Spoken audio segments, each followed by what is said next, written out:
इस्लामाबाद से मरी जाने के दो रास्ते हैं। एक तो वो रास्ता है कदीम जो तरेट और घोड़ा गली से होता हुआ सनी बैंक के रास्ते मरी माल रोड की तरफ जाता है। लेकिन जब ये मरी मोटरवे या मरी एक्सप्रेस वे जो डबल रोड बनी तो उसके बाद ज़्यादातर ट्रैफिक लोगों का मरी जाने वालों का वो इस रोड पर होता है। तो ये डबल है, दूसरी बात है इसकी चढ़ाई निस्बतन आसान है लेकिन फासला थोड़ा ज़्यादा है। तो पुराने ज़माने वाले लोग जो हैं वो वही पुरानी रोड से जाते हैं, उसको कहते हैं मरी जीटी रोड। और जो नए लोग हैं वो ज़्यादातर एक्सप्रेस वे से जाते हैं। वो रास्ता पीछे मुसियाड़ी और झीका गली की तरफ से, उस रास्ते में पहले माल रोड पे आप जब पहुंचेंगे तो जीपीओ पहले आएगा, जबकि पुरानी वाली जी रोड से जाएंगे तो जीपीओ मरी का जो वो बाद में आता है, माल रोड पे पहले आप गुजरते हैं। तो ये जो रोड जब बनी नई मरी एक्सप्रेस वे, तो ये पहले तो पहाड़ियाँ थी, यहाँ पे देहात थे बहुत सारे, जो है वो लोग यहाँ रहते थे, गाँव थे उनके। तो जब रोड बनी तो ये इलाका भी, इसकी भी समझे किस्मत खुल गई और टूरिज़्म का एक नया यानी दौर यहाँ से शुरू हो गया। तो ये रास्ता बड़ा खूबसूरत है। और जब आप इस पर चढ़ते हैं तो ये जो चीड़ के दरख्त हैं देवदार के, ये 5000 फुट की बुलंदी पे ये दरख्त शुरू होते हैं। तो जब आप ख़ास बुलंदी पे पहुंचते हैं तो अचानक ये बड़े बड़े दरख्तों के जंगल जो है वो उनके दरमियान में से गुजरते हैं। नीचे ये दरख्त उस तरीके से नहीं होते हैं। यानी जब भी आप पहाड़ों में जाएं और आपको ये ऊंचे ऊंचे तीर की तरह आसमान की तरफ उठे हुए चीड़ देवदार के दरख्त जो है वो आपको नज़र आएँ तो आप समझ लें कि आप 5000 फुट की बुलंदी से ऊपर आ गए। तो ये जिस वक्त ये जंगल शुरू होते हैं तो वहाँ एक जगह है जिसका नाम है बस्ताल। बस्ताल में हमारे दोस्त हैं, उनका वहाँ होटल है। तो वो समझें कि मरी और इस्लामाबाद के तकरीबन दरमियान में वो जगह बनती है। लेकिन जो कि वो ऊंचाई अच्छी खासी उसकी है और बड़े जंगल भी है वहाँ पे, गर्मियों में बहुत ठंडा वहाँ पे मौसम होता है। तो हम लोग अक्सर गाड़ी में बैठ के हम वहाँ चले जाते हैं बस्ताल में उनके दोस्त के होटल पे। वो वहाँ बैठ के अच्छी शाम पूरी गुजारते हैं। आगे मरी की तरफ नहीं जाते बल्कि वहीं बैठ के गप्पे लगा के चाय पकौड़े वगैरह या खाना खा के हम वापस आ जाते हैं। तो वो जो उनके होटल के मालिक हैं वो उनको भी आप आके बैठ के गप्पे लगाते हैं। अच्छा, वो जो होटल जिस जगह है उसके पीछे बड़ा घना जंगल है और नीचे एक पहाड़ी नाला भी बहता आ रहा है, पीछे छोटी मोटी कई आबशारें भी हैं। तो वो रात में बिल्कुल इलाका वीरान हो जाता है और पीछे की तरफ देखो तो खौफ आता है। दरख्त होते हैं और हवा साएँ साएँ करती हुई इनके अंदर चलती है, तो उसको देख के बड़ा खौफ महसूस होता है। तो मैंने एक दिन उनसे होटल के मालिक से पूछा भी, मैंने कहा यार ये तो बिल्कुल ही खौफनाक माहौल लगता है यहाँ पे।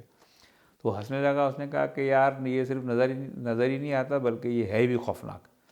मैंने कहा वो कैसे? कह लगा कि यहाँ कोई ना कोई किसी न किसी को वाक़या अजीब व गरीब ज़रूर पेश आता है और हम भी ना रात को इस तरफ जाने से थोड़ा सा कतराते हैं। तो मैंने कहा यार कोई वाक़या हमें भी सुनाए। तो उसने कहा कि हाँ ये जो सामने इधर भी जंगल है, रोड की दूसरी तरफ भी जंगल है, तो वो जंगल के बीच में भी लोगों के घर बने हुए हैं।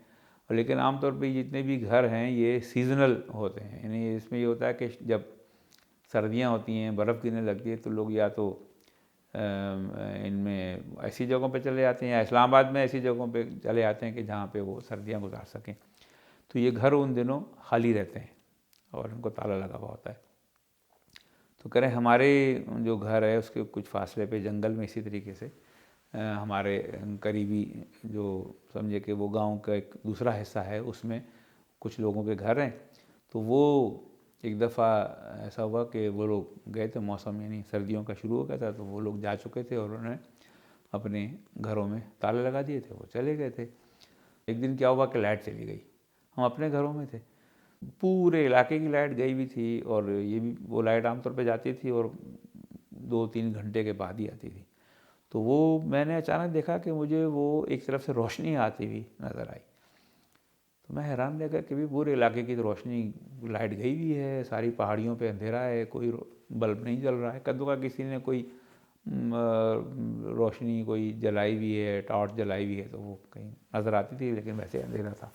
तो उसमें उस जगह पे बहुत तेज़ रोशनी निकल रही थी। तो मुझे किसी ने कहा भी कि यार वहाँ से रोशनी क्यों आ रही है? तो जाओ देखो ज़रा क्या है, कहीं उनका बटन ऑन करके तो नहीं चला गया कोई, वो तो घर में नहीं है वो लोग।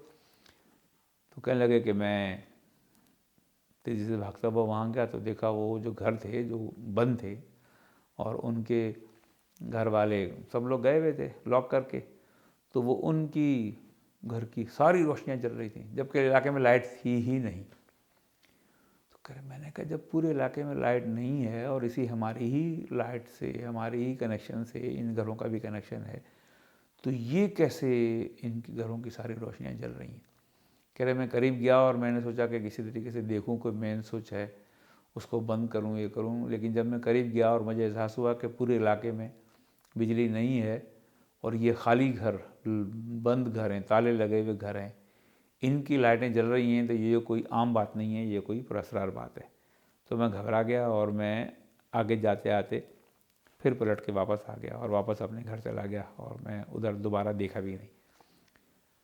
उसके बाद लाइट आ गई तो मैंने देखा तो वो लाइट आ गई, लेकिन अब उन घरों के अंदर अंधेरा था, इसलिए कि घरों में कोई भी नहीं था। उसके बाद पूरा सीज़न गुजर गया, लेकिन दोबारा ऐसा वाक़या नहीं हुआ। जब सीज़न दोबारा गर्मी का शुरू हुआ तो घर वाले आ गए और नॉर्मल रहने लगे, लेकिन मुझे आज तक ये सोच के वो वाक़या याद करके हैरानी होती है कि जब पूरे इलाके में बिजली नहीं थी तो उन घरों में रोशनी कहाँ से आई।